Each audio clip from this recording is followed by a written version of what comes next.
PO3 tool or the PO3 indicator, in TradingView you can get it like this. So if you just type in PO3, you should see an indicator down a high HTF power of 3 by 2 degrees, right? It's that simple.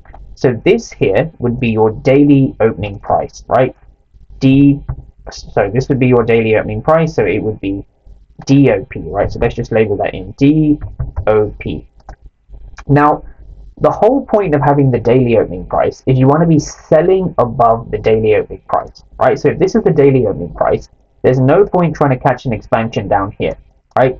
There's no point even trying to catch the expansion at the daily opening price.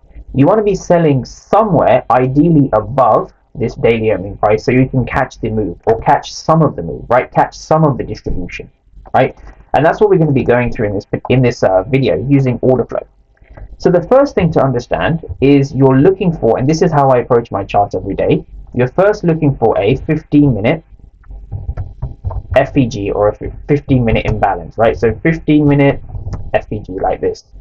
So when you have the 15-minute FVG, this is how I do it, right? So I would go to New York session. So New York session would be 8 a.m.